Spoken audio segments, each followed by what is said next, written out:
Joining us now, former FEC chairman and Institute for Free Speech chairman and founder, Bradley Smith.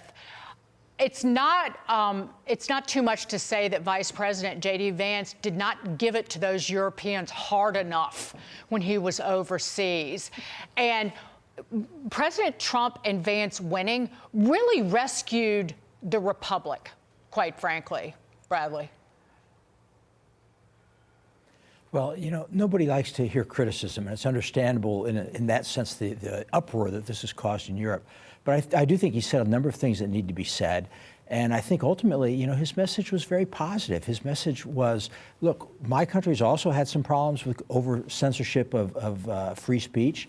And, you know, our democracies are not that fragile. We can trust the people. We can trust them to hear messages and make good decisions. And we need to go forward with optimism and you know, hearken back to our united past in favor of free speech and open exchange of ideas.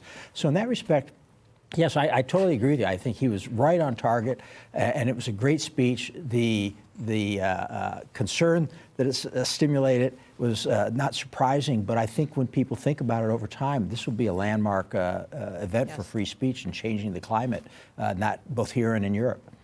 Brad, we would hope that folks in our industry would be hostile to speech limits, but we seem to have gone so quickly from it used to be if you were at a gathering of journalists, they would sort of compete to see who was the most aggressive First Amendment absolutist.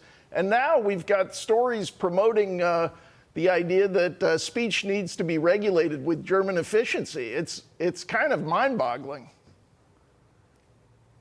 Yeah, that's absolutely right. I mean, the 60 Minutes piece that you referenced had, you know, no dissenting views, nobody really pointing out the dangers here.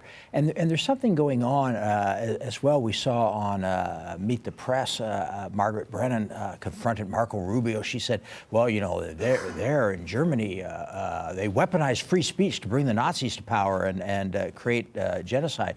I hope she wasn't trying to say that the Nazis themselves supported free speech. I don't think anybody's that dumb.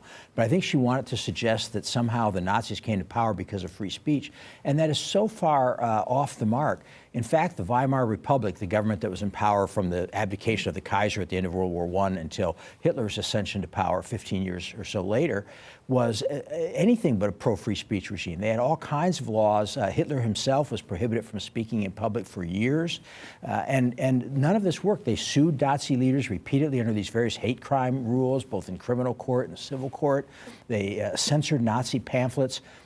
But you know how people are. I mean, you know, back in the Garden of Eden, God says, now don't eat from the tree of forbidden fruit. And the first thing Adam and Eve do is say, forbidden fruit, you know, where's that? I mean, that's kind of how people are. And these laws just do not work. And you were much better off to let the ideas be out there and let them be rebutted by better ideas. If you really think they're, you know, bad ideas, obviously we all think Nazism's a bad idea. And one of the problems we have here that Vance pointed out is, let's just listen to the Margaret Brennan clip that you just referenced, and I'll let you continue. Here it is. Why would our allies or anybody be irritated by free speech and by someone giving their opinion? We are, after all, democracies. He was standing in a country where free speech was weaponized to conduct a genocide. No, I have to disagree with you.